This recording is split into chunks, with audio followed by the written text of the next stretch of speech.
भाई आधार supervisor certificate का registration करने के लिए आपको NSEIT की इस ऑफिशियल वेबसाइट पर आ जाना है।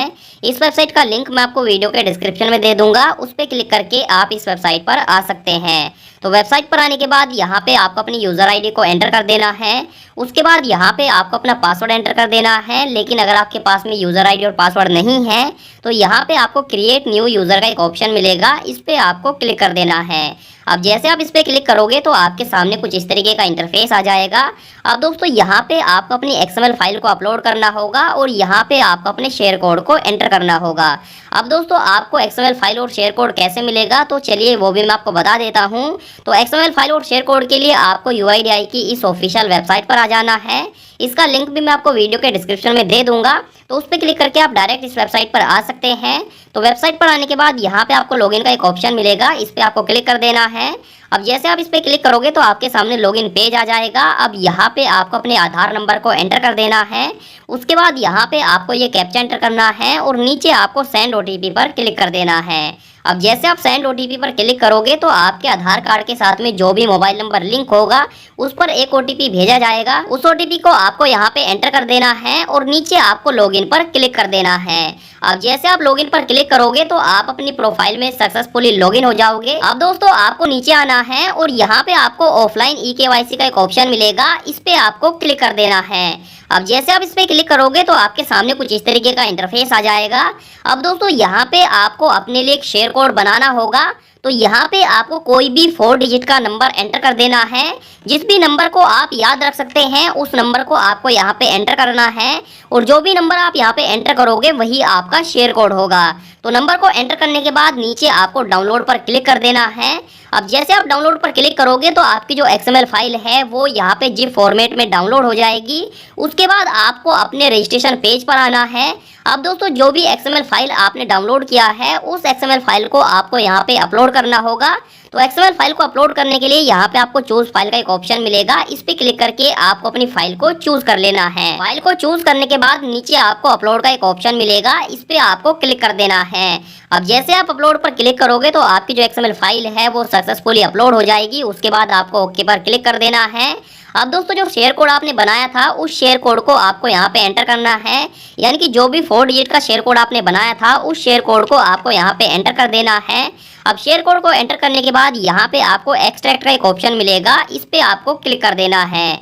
अब जैसे आप एक्सट्रैक्ट पर क्लिक करोगे तो आपका जो डाटा है वो सक्सेसफुली एक्सट्रैक्ट हो जाएगा। उसके बाद आपको ओके पर क्लिक करना है। अब जैसे आप ओके पर क्लिक करोगे तो आपके सामने कुछ इस तरीके का इंटरफेस आ जाएगा।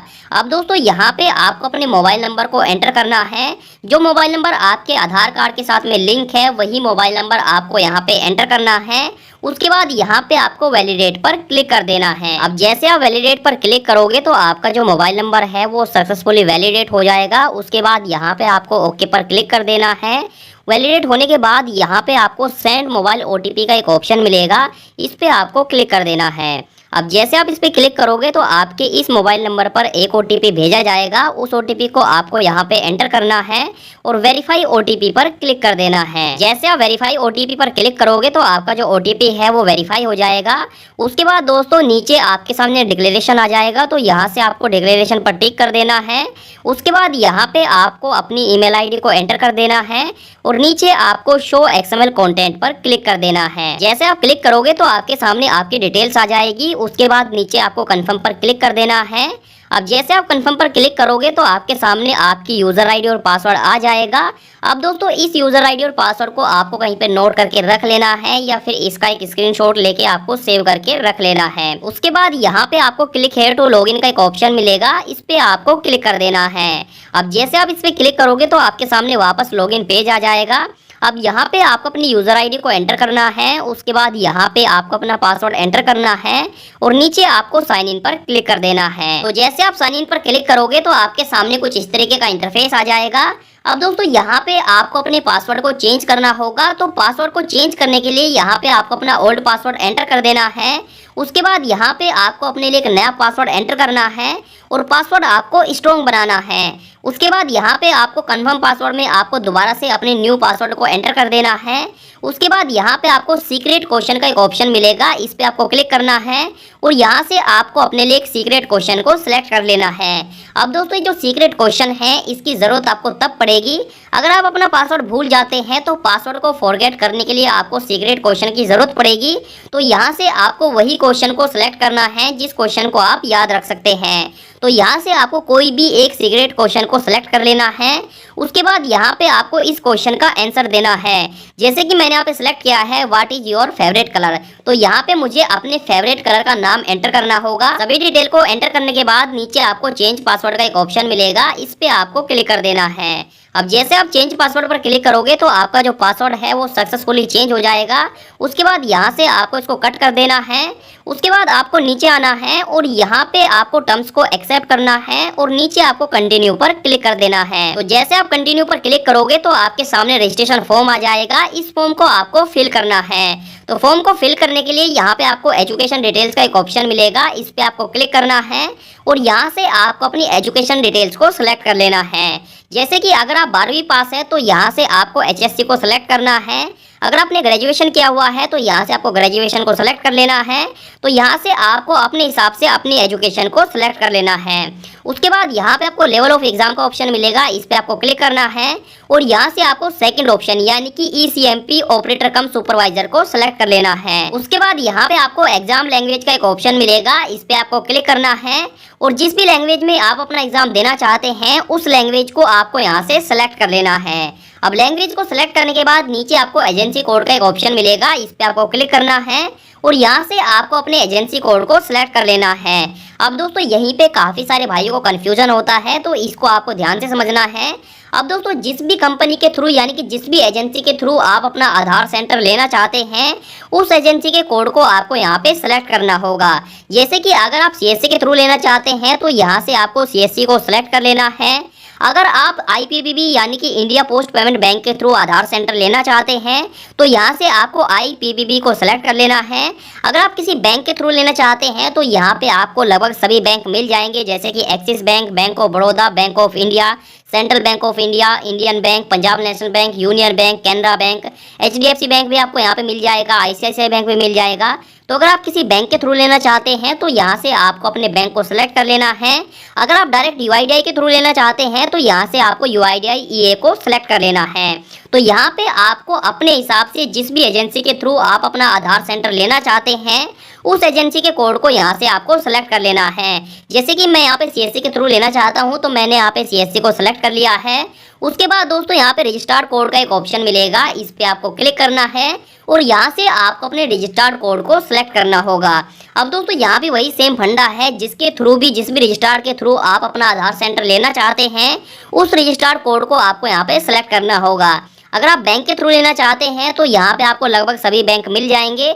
यहाँ पे आपको अपने बैंक को सिलेक्ट कर लेना है, जिस भी बैंक के थ्रू आप अपना आधार सेंटर लेना चाहते हैं। अगर आप CSC के थ्रू लेना चाहते हैं तो यहाँ पे आपको CSC का भी ऑप्शन मिल जाएगा।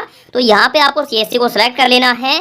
तो यहाँ पे आपको देखना है कि आप किस रजिस्टर्ड के थ्रू आप अपना आधार सेंटर लेना चाहते हैं, उसी रजिस्टर्ड के कोड को आपको यहाँ पे सिलेक्ट कर लेना है। तो यहाँ पे जो एजेंसी कोड और रजिस्टर्ड कोड है इसको आपको बहुत ध्यान से सिलेक्ट करना है, क्योंकि अगर आप 6 बार गलत सेलेक्ट करोगे तो आपकी जो ID है उसको ब्लॉक कर दिया जाएगा। अब दोस्तों, जिस भी स्टेट में आप ये एग्जाम देना चाहते हैं उस स्टेट को यहाँ से आपको सिलेक्ट कर लेना है। स्टेट को सिलेक्ट करने के बाद नीचे आपको एग्जाम सिटी का ऑप्शन मिलेगा, इस पे आपको क्लिक करना है।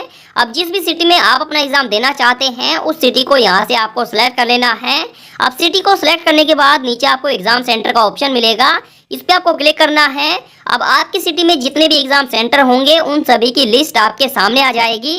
अब यहाँ से आपको अपने एग्जाम सेंटर को सिलेक्ट कर लेना है। एग्जाम सेंटर सिलेक्ट करने के बाद नीचे आपको सेव एंड कंटिन्यू का ऑप्शन मिलेगा, इस पे आपको क्लिक कर देना है। तो जैसे आप सेव एंड कंटिन्यू पर क्लिक करोगे तो आपके सामने कुछ इस तरीके का इंटरफेस आ जाएगा। अब दोस्तों, यहाँ पे आपको 2 डॉक्यूमेंट को अपलोड करना होगा। सबसे पहले आपको अपने एजुकेशनल डॉक्यूमेंट को अपलोड करना है और उसके बाद आपको एक ऑथराइजेशन लेटर को अपलोड करना है। अब एजुकेशनल डॉक्यूमेंट में आपको अपनी मार्कशीट को अपलोड कर देना है, लेकिन आपके मार्कशीट की जो मैक्सिमम साइज है वो 1 MB से ज़्यादा नहीं होनी चाहिए और आपके मार्कशीट का जो फॉर्मेट है वो PDF या फिर JPG होना चाहिए। तो मार्कशीट को अपलोड करने के बाद आपको एक ऑथराइजेशन लेटर को भी अपलोड करना है। अब दोस्तों यहीं पे काफी सारे भाइयों के मन में कंफ्यूजन है कि भाई ये ऑथराइजेशन लेटर क्या होता है, कैसा दिखाई देता है और ये ऑथराइजेशन लेटर हमें कैसे मिलेगा। तो भाई मैं आपको बता दूं कि जिस भी एजेंसी के थ्रू आप आधार सेंटर लेना चाहते हैं वही एजेंसी आपको ऑथराइजेशन लेटर प्रोवाइड करेगी। जैसे कि अगर आप CSC के थ्रू लेना चाहते हैं तो फिर आपको अपने DM को कॉल करना है और आपका जो DM होगा वो आपको ऑथराइजेशन लेटर प्रोवाइड करेगा। अगर आप किसी प्राइवेट एजेंसी के थ्रू आधार सेंटर लेना चाहते हैं तो आपको अपनी एजेंसी को कॉल करना है और आपकी जो एजेंसी है उसकी जिम्मेदारी है कि वो आपको ऑथराइजेशन लेटर प्रोवाइड करेगी। अगर आप किसी बैंक के थ्रू आधार सेंटर लेना चाहते हैं तो फिर आपको अपने बैंक में कॉल करना है और आपका जो बैंक होगा वो कुछ इस तरीके का ऑथराइजेशन लेटर आपको प्रोवाइड करेगा। अब ये ऑथराइजेशन लेटर मिलने के बाद आपको इसको फिल करना है और फिल करने के बाद इसको आपको अपलोड करना है। तो डॉक्यूमेंट को अपलोड करने के लिए यहाँ पे आपको चूज फाइल का एक ऑप्शन मिलेगा, इस पे क्लिक करके आपको अपने एजुकेशनल डॉक्यूमेंट को चूज कर लेना है। डॉक्यूमेंट को चूज करने के बाद नीचे आपको कंफर्म करने के लिए बोला जाएगा, इस पे आपको टिक कर देना है। उसके बाद यहाँ पे आपको अपलोड पर क्लिक कर देना है। तो जैसे आप अपलोड पर क्लिक करोगे तो आपका एजुकेशनल डॉक्यूमेंट अपलोड हो जाएगा। इसी तरीके से आपको अपने ऑथराइजेशन लेटर को अपलोड कर देना है। तो डॉक्यूमेंट को अपलोड करने के बाद नीचे आपको कंटिन्यू का एक ऑप्शन मिलेगा, इस पे आपको क्लिक कर देना है। तो जैसे आप कंटिन्यू पर क्लिक करोगे तो आपके सामने आपके फॉर्म का कंप्लीट प्रीव्यू आ जाएगा। इसको आपको अच्छे से चेक कर लेना है। अगर आपको लगता है कि आपके फॉर्म में कोई भी गलती है और अगर आप उसको एडिट करना चाहते हैं तो यहाँ पे आपको एडिट का एक ऑप्शन मिलता है, इस पे क्लिक करके आप अपने फॉर्म में एडिट कर सकते हैं। अगर आपको अपने डॉक्यूमेंट में दोबारा से एडिट करना है तो आपको नीचे आना है और यहाँ पे आपको एडिट का एक ऑप्शन मिलेगा, इस पे क्लिक करके आप अपने डॉक्यूमेंट में दोबारा से एडिट कर सकते हैं। अगर आपको लगता है कि आपका फॉर्म बिल्कुल सही है तो आपको अपने फॉर्म को सबमिट करने के लिए सबसे पहले अपने डॉक्यूमेंट को वेरीफाई करना होगा। तो वेरीफाई करने के लिए यहाँ पे आपको वेरीफाई डॉक्यूमेंट का एक ऑप्शन मिलेगा, इस पे आपको क्लिक करना है। उसके बाद यहाँ पे आपको कंफर्म का ऑप्शन मिलेगा, इस पे आपको टिक कर देना है। उसके बाद नीचे आपको सेव पर क्लिक कर देना है। तो आपका जो डॉक्यूमेंट है वो वेरीफाई हो जाएगा। इसी तरीके से आपको अपना जो दूसरा डॉक्यूमेंट है उसको भी यहाँ से वेरीफाई कर लेना है।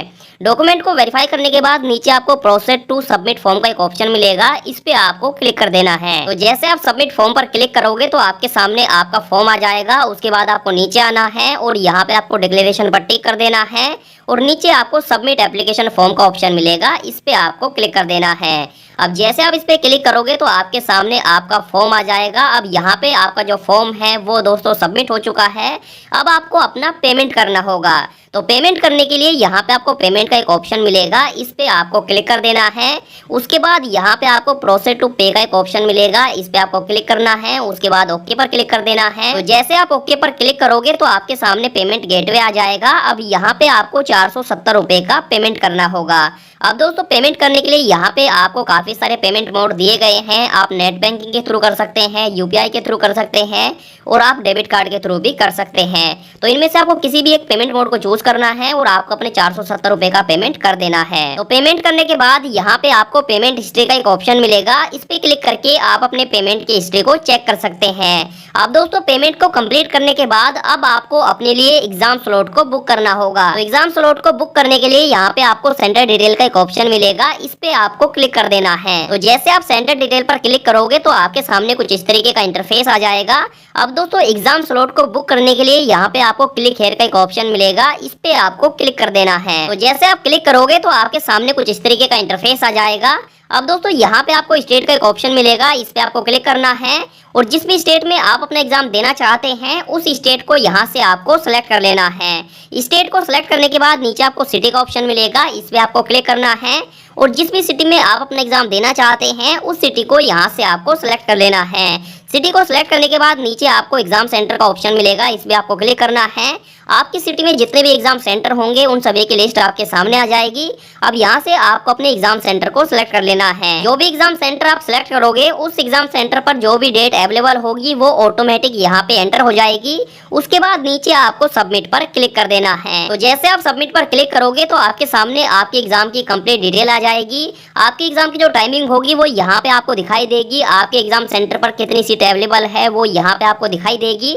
तो जो भी डेट आप सेलेक्ट करोगे और जो भी टाइमिंग आपको मिलेगी उस टाइम पर आपको अपने एग्जाम सेंटर पर जाना है और आपको अपने एग्जाम को कंप्लीट करना है। अब दोस्तों अगर आपको ये जानना है कि एग्जाम किस तरीके से दिया जाता है, एग्जाम में किस तरीके के क्वेश्चन आते हैं, तो यहाँ पे आपको मॉक एग्जाम का एक ऑप्शन दिया गया है, इस पे क्लिक करके आप मॉक एग्जाम दे सकते हैं। यहाँ पे आपको स्टार्ट मॉक टेस्ट का एक ऑप्शन मिलेगा, इस पे क्लिक करके आप एक मॉक एग्जाम दे सकते हैं। मॉक एग्जाम में आपसे जितने भी क्वेश्चन पूछे जाएंगे वो आपके मेन एग्जाम में नहीं आएंगे, ये केवल एक प्रैक्टिस एग्जाम है ताकि आपको प्रैक्टिस हो जाए कि किस तरीके से एग्जाम दिया जाता है। अब दोस्तों जैसे ही आपका एग्जाम कंप्लीट हो जाएगा, जैसे आप सेंटर पे जाके अपना एग्जाम कंप्लीट कर लोगे, तो यहाँ पे आपको माई स्कोर कार्ड का एक ऑप्शन मिलेगा, इस पे क्लिक करके आप अपने स्कोर कार्ड को चेक कर सकते हैं। अब दोस्तों अगर आपको ये जानना है कि सर्टिफिकेट किस तरीके का होता है, तो यहाँ पे आपको सैंपल सर्टिफिकेट का एक ऑप्शन दिया गया है, इस पे क्लिक करके आप सैंपल सर्टिफिकेट को चेक कर सकते हैं। तो जैसे आप अपना एग्जाम कंप्लीट कर लोगे और आप एग्जाम में पास हो जाओगे, तो आपको कुछ इस तरीके का सर्टिफिकेट दिया जाएगा। यहाँ पे आपकी फोटो होगी और कुछ इस तरीके से आपको जो सर्टिफिकेट